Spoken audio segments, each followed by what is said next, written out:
Salam sejahtera untuk kita semua. Yang terhormat Ibu Kepala Sekolah SMP Negeri 9 Rute, yang terhormat Bapak Ibu Dewan Juri beserta Bapak Ibu Guru, dan yang saya sayangi teman-teman sekalian. Selamat pagi semuanya. Pagi semangat. Pertama-tama, marilah kita panjatkan puji dan syukur kepada Tuhan Yang Maha Esa, karena atas anugerahnya kita semua masih diberikan kesempatan untuk berkumpul di tempat ini untuk memperingati Hari Sumpah Pemuda. Dalam peringatan Hari Sumpah Pemuda ini, perkenankanlah saya selaku siswa dari kelas 8B atas nama Marsianus Manedo untuk menyampaikan beberapa hal berkaitan dengan peristiwa yang bertepatan terjadi di hari ini. Hadirin yang berbahagia, sebagaimana yang kita ketahui bahwa bertepatan dengan hari ini berpuluh-puluh tahun silam, yakni 28 Oktober 1928, telah terjadi peristiwa yang sangat besar dalam sejarah. Peristiwa ini begitu dahsyat sehingga mampu menggerakkan seluruh pemuda Indonesia untuk berseru. Kami, putra dan putri Indonesia, mengaku bertumpah darah yang satu, tanah air Indonesia. Kami, putra dan putri Indonesia, mengaku berbangsa yang satu, bangsa Indonesia.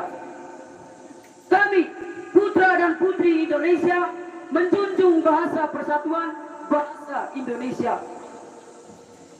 Peristiwa yang kemudian dikenal sebagai Sumpah Pemuda ini merupakan bukti semangat menggelora yang mengalir dalam darah pemuda Indonesia untuk bersatu memperjuangkan kedaulatan Republik Indonesia. Mereka sadar bahwa untuk mencapai cita-cita bersama diperlukan kesamaan visi yang jelas, selain semangat pantang menyerah dan rela berkorban. Penyatuan visi yang sama ini kemudian diwujudkan dalam peristiwa Sumpah Pemuda 28 Oktober 1928. Sumpah Pemuda menjadi bukti lahirnya para pemuda tangguh di bumi Indonesia yang dengan bangga mengumumkan identitasnya. Sungguh sebuah peristiwa yang luar biasa. Hadirin yang berbahagia, berbicara tentang pemuda, betapa pentingnya peran pemuda yang telah digambarkan dengan jelas di masa lalu oleh Presiden pertama kita, Bapak Insinyur Soekarno. Tidak hilang dari catatan buku-buku sejarah yang telah kita pelajari semasa di bangku sekolah. Saat dimana beliau mengatakan, berikan aku 10 pemuda, maka niscaya akan kuguncangkan dunia. Ya, hanya dengan 10 pemuda, maka dunia mampu berguncang. Sungguh hal yang mengagumkan. Pernyataan tersebut tentunya bukan kutipan puisi atau cerita fiksi yang berupa angan-angan belaka, tetapi itu jelas merupakan buah dari pemikiran yang bersumber pada keyakinan seorang pemimpin pertama negeri ini. Presiden Soekarno jelas tidak asal bicara. Beliau paham sekali bahwa kemampuan pemuda tidak bisa dianggap sepele, karena mereka merupakan ujung tombak dari sebuah perubahan yang di tangannya ditentukan akan kemana nasib suatu bangsa. Hadirin yang berbahagia, jika kita menoleh ke belakang, kita tentu patut berbangga atas keberanian para pemuda dalam memperjuangkan kemerdekaan bangsa kita ini. Para pemuda pemberani itulah yang mendorong para pejuang lain untuk memanfaatkan momentum kekalahan Jepang atas sekutunya dengan mendeklarasikan kemerdekaan Indonesia. Keinginan untuk menjadi bangsa yang merdeka tanpa pemberian dari negara lain membuat mereka berpikir dengan baik dalam bertindak. Permasalahan perbedaan pendapat mengenai kapan sepatutnya proklamasi harus dilaksanakan juga menjadikan mereka harus melakukan negosiasi dengan berbagai pihak. Namun, kecerdasan dan sikap pantang menyerah menjadikan mereka pemuda yang terpilih. Golongan tua tunduk pada usulan mereka satu kalimat, yaitu luar biasa. Menjadi penghargaan atas kemampuan mereka menyelesaikan masalah dalam waktu yang singkat dengan pikiran yang tepat. Mereka tidak mengandalkan emosi sesaat dan tetap menghormati para pendahulunya hingga pada akhirnya Indonesia berdaulat. Hadirin yang berbahagia, peran pemuda tidak hanya berhenti pada beberapa peristiwa yang telah saya sebutkan tadi. Kita ingat ketika tahun 1966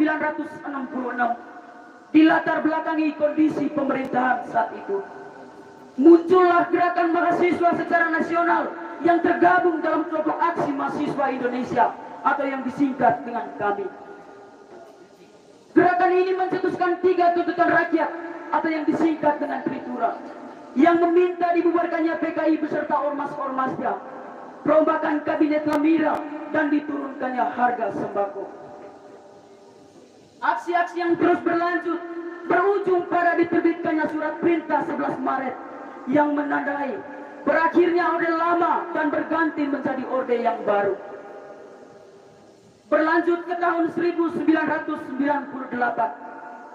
mahasiswa menuntut adanya reformasi dan dihapuskannya praktek korupsi, kolusi, dan nepotisme yang kita tahu merajalela pada saat itu. Peristiwa ini berakhir dengan turunnya Presiden Soeharto dari jabatannya pada masa itu dan bergantinya Orde Baru menuju Orde Reformasi. Meski dengan susah payah hingga menimbulkan korban jiwa, peristiwa ini menjadi titik awal perubahan tatanan kehidupan masyarakat Indonesia yang telah lama dinantikan.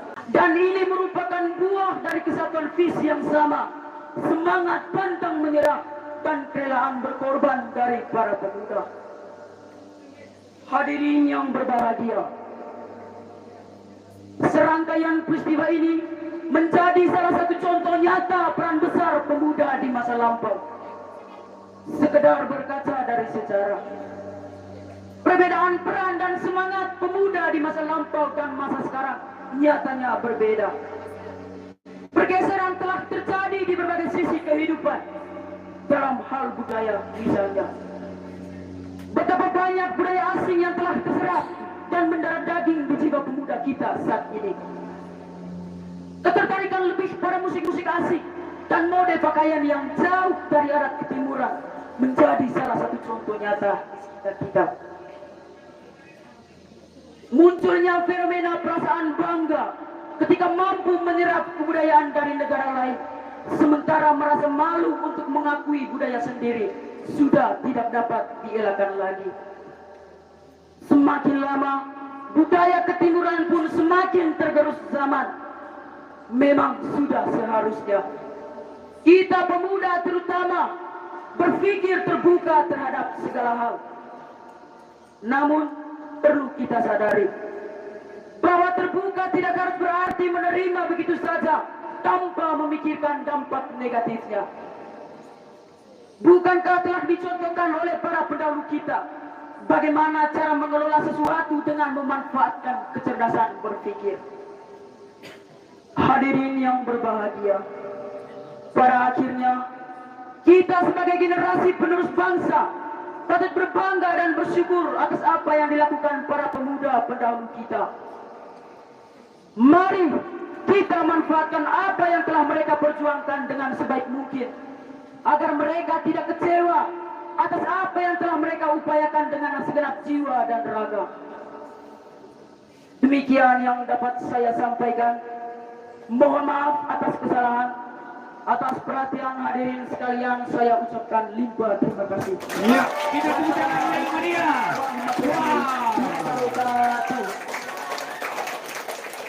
Thank you, brother. Okay.